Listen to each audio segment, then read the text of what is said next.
તારામ સીતારામ બોલ તેમાં કલ્યાણ છે. સીતારામ સીતારામ બોલ તેમાં કલ્યાણ છે. તેમાં કલ્યાણ છે તારું ને મારું. તેમાં કલ્યાણ છે તારું ને મારું. રાધે શ્યામ બોલ તેમાં કલ્યાણ છે.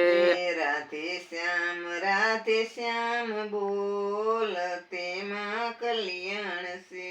તેમાં કલ્યાણ છે આપણા સૌનું. તેમાં કલ્યાણ છે આપણા સૌનું. સીતારામ બોલ તેમાં કલ્યાણ છે.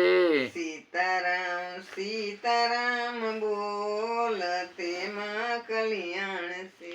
એટલે ભગવાનના નામમાં કલ્યાણ છે. એટલે આપણે પરમાત્માનું નામ શ્રદ્ધા વિશ્વાસ નિષ્ઠાથી લેવું જોઈએ. પરમાત્મા સત્તાની કૃપા કરુણા મેળવવા માટે શ્રદ્ધા વિશ્વાસ નિષ્ઠાથી ભક્તિ કરવી પડે છે. પરમાત્માની પૂજા આરતી સેવા કરો, પણ પરમ આત્માને તમે નહીં ઓળખો તો એ ભક્તિ તમારી કોઈ કામ આવશે નહીં.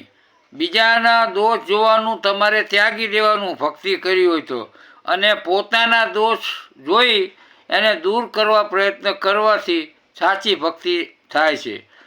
સૂર્યાભિમુખ રહેવાથી પડછાયો પાછળ પડે, પણ તમે પ્રભુના વિમુખ થવાથી માયા તમારી પાછળ રહે. માયા તમને કોઈ હેરાન કરે નહીં. ધર્મની વાતો કહેવી સહેલી છે, પરંતુ જીવનમાં ધર્મ પાલન કરી વર્તન કરી અને ભક્તિ કરવી થોડીક અઘરી છે. ધર્મ વર્તન દ્વારા જ તમને જ્ઞાન મળશે. તમારા જીવનનું પરિવર્તન કરશો તો તમને સત્ય જ્ઞાનની અનુભૂતિ થશે. ધર્મ આચરણ દ્વારા ઈશ્વર સત્તા ધર્મ સમજાય છે. આ જગતનું સંચાલન કરવાવાળું કોક સત્તા તો છે જ ને. આજ આખું જગતનું સંચાલન કરે છે, તો એ સંચાલન કરવાવાળાને ઓળખવા માટે તમારે ધર્મનું આચરણ સંયમ નિયમ કરવા પડે. આપણી પ્રગતિ વિકાસ આપણા મન ઉપર છે. આપણું મન જો શુદ્ધ થશે, સંયમ થશે, તો જીવન સુગંધિત બનશે. સત્સંગ ભજન જ્ઞાનની જાગૃતિ થશે અને સનાતન ધર્મની તમને અનુભૂતિ થશે. અભિમાન છોડ્યા વિના ભક્તિ સત્સંગ અને જ્ઞાન સત્ય સમજાતા નથી. એટલે સત્ય ના સમજાય એટલે ધર્મનું પાલન તમે કરી શકશો નહીં. પ્રભુ પ્રીતિ અર્થે કરેલા પરમાર્થ કર્મોથી પ્રભુ રાજી થઈ અને તમને આધ્યાત્મિક પ્રગતિ કરાવવા કરુણા કૃપા કરે છે. પ્રભુ પ્રીતિ અર્થે આપણે કર્તવ્ય કર્મો કરવા જોઈએ. હું કરું છું એવો અભિમાનનો ત્યાગ કરી અને પરમાત્મા આ કર્મ કરાવે છે એવો મનમાં માની અને પોતાના ફરજોનું પાલન કરવું જોઈએ. પૂર્વજન્મના કરેલા કર્મફળ આ જન્મે ભોગવવા પડે છે. તે કર્મ સિદ્ધાંતનો કાયદો છે. એટલે આપણે આ જન્મમાં નવા કુકર્મો ના થાય એની આપણે જાગૃતિ રાખવાની છે. તમારા મનનું માપન તમારે જાતે જ કરવાનું છે. મનને તમારે જાતે સમજાવવાનું છે અને મનને સંયમિત તમારે જ કરવાનું છે. તો જ તમને ભક્તિ ભજનનો આનંદ આવશે. બહારની સફાઈ કરતાં અંદરની અંતરાત્માની સફાઈ જીવન સુંદર બનાવશે. એટલે તમને બાહ્ય નાહવું ધોવું એ સહજ છે, પણ અંતરની એટલે મનની બુદ્ધિની ચિત્તની એની શુદ્ધતા હશે તો તમને આધ્યાત્મિક આનંદની અનુભૂતિ થશે. માનવ જીવન મહામૂલું છે, એટલે એ આપણે વિચારવાનું કે ફરી ફરીને આ મનુષ્ય દેહ નહીં મળે તો આપણી આસક્તિ, અજ્ઞાનતા એ આપણે દૂર કરવાની છે. ખરેખર આપણી આસક્તિ અને અજ્ઞાનતા જ આ બંધનનું કારણ છે. તમને મોહ માયા લાગે એટલે તમે એને સત્ય માની અને એમાં તમારા જિંદગી ગુજારી અંતે પછતાવાનો વારો આવે છે.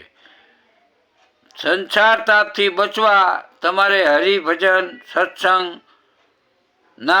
બખ્તર પહેરી અને જ્ઞાન જળ પીવાનું રાખવાનું. જ્ઞાનનું, અમૃતનું, સત્સંગનું જળ પીશો તો તમને શાંતિ, સુખ, સંતોષ મળશે. આ જગત છે ને, આ જગતમાં હરેક જીવાત્મા સુખી થવા માગે છે, પણ એ અંતે દુઃખી થાય છે. એટલે આ જગતમાં આ જીવ મુસાફિર છે. એટલે મુસાફરીમાં પરમાર્થ, સેવા, કરુણા, કૃપાનું કાર્ય કરી અને મુસાફરી તમારે સફળ બનાવવાની છે. અને જે રીતે લશ્કરના ઘોડા હોય એ તોપના અવાજથી ડરતા નથી, કારણ કે એને તાલીમ આપવામાં આવી હોય છે. અને એને અનુભવ એવી રીતે આપણે માયા, મોહ અને એના ધડાકા આપણને લાગે તો આપણે સમજી વિચારીને માયા મોહથી બહુ પ્રભાવિત થવાનું નથી. ભક્તિ ભજન કરનારા દુઃખથી પછી ડરવાનું નથી. આપણે ભક્તિ ભજન કર્યું હોય તો દુઃખ, ભય, ચિંતા એથી ડરવાનું નથી. અને પ્રભુનું જે આપણામાં પ્રમાણે ભગવાને જે નક્કી કર્યું હોય એ આપણે ભોગવવાનું જ છે.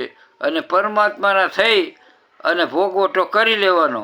અને પરમાત્માને કદી તમારે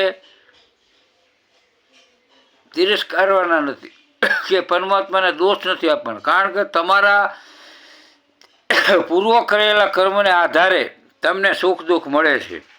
એટલે શાંતિ, ધીરજ, સંતોષ રાખી અને જીવનમાં જ્ઞાન વિવેકનો ઉદ્ભવ થવા દેવાનો. એટલે જ્ઞાન વિવેક સહિત તમારે જીવનમાં એનો ઉપયોગ કરવાનો છે. માનવ ધર્મ એટલે આત્માને અનુભવી ક્ષમતા ભાવ, સેવા ભાવ, પરમાર્થ ભાવ ધર્મ. માનવ ધર્મ તમારે બજાવવાનો છે.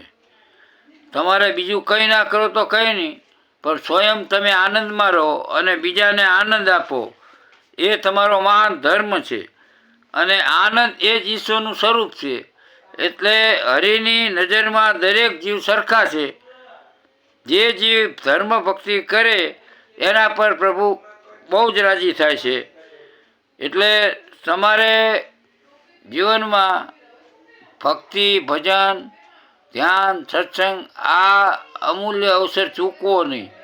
અને આ ફરી ફરી માનવ જીવન મળવાનું નથી. જો માનવ જીવનમાં તમે હરિથી વિમુખ થશો તો તમને માનવ જીવનનું મહત્ત્વ સમજાય છે નહીં. એટલે માનવ જીવનમાં તમારે ધર્મ, ભક્તિ, જ્ઞાનનું આચરણ કરવાનું છે. અને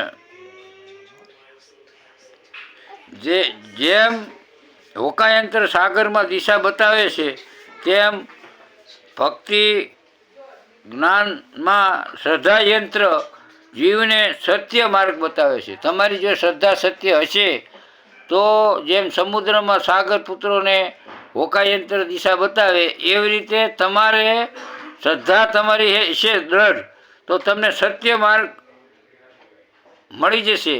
અને એ સત્ય માર્ગને ઓળખી અને તમારા સમય અને શ્વાસને તમે ઓળખી શકશો. એટલે જીવન ધર્મમય બનાવી અને આનંદનો અનુભૂતિ કરશો.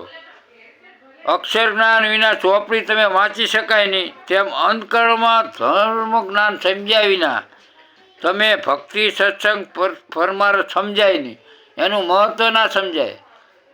તમે અક્ષર જ્ઞાન ના લીધું, તમે ગમે તે ધાર્મિક ચોપડી હોય, ગમે તે જ્ઞાનવાળી ચોપડી હોય, તો એનો તમારા માટે કોઈ અર્થ નથી. એવી રીતે તમારા અંતકરણમાં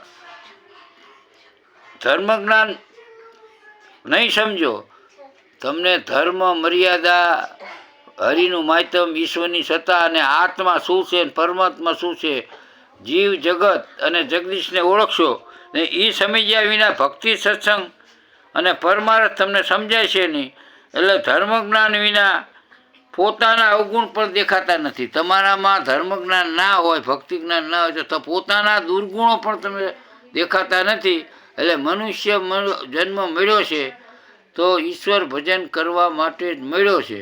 એટલે અમે એમ નથી કહેતા કે તમે તમારું કર્તવ્ય કર્મ ના કરો, રોજીરોટી ના કરો, ધંધો વેપાર ના કરો.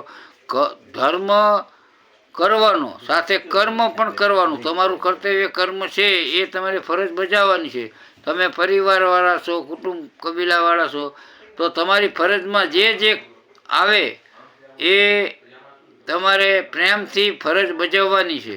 અને એમાંથી સમય કાઢી અને તમે પ્રભુ નામ લેવાનું. આખા દિવસમાં અડધો કલાક, કલાક તમે હરિભજન તો કરી શકો ને.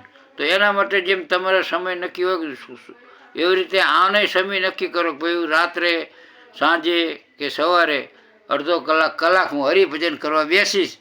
તો તમારે જેમ આત્મા પ્રાર્થના છે એ આત્માનો ખોરાક છે અને અન્ન છે એ દેહનો ખોરાક છે.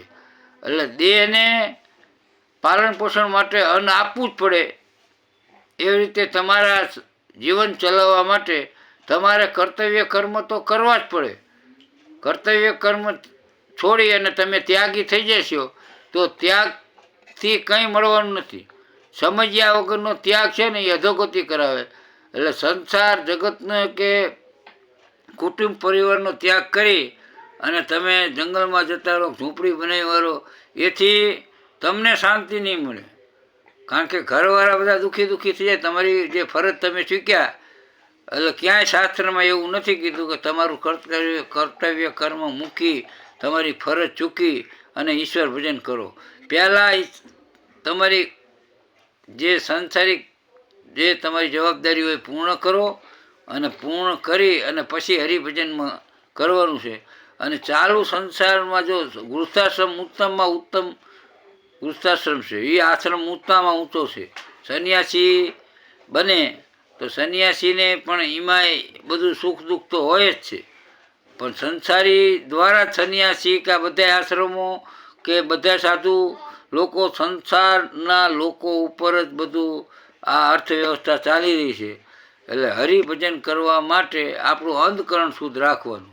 થાય એ સેવા, થાય એ પરમાર્થ, થાય એ નામ જપ કરવાના અને સદા હરિમાં ચિત્ત રાખવાનું. મનના જે ખેલ છે એને ત્યાગી અને એ મનને માકડું બનતા અટકાવવાનું અને એનો વ્યવસ્થિત ચિત્ત પ્રજ્ઞ કરી અને હરિભજન કરવાનું. બોલો શ્રી રામચંદ્ર ભગવાન કી જય. બોલો શ્રી કૃષ્ણ કનૈયા લાલ કી જય. ઓમ નમઃ પાર્વતી હર હર મહાદેવ.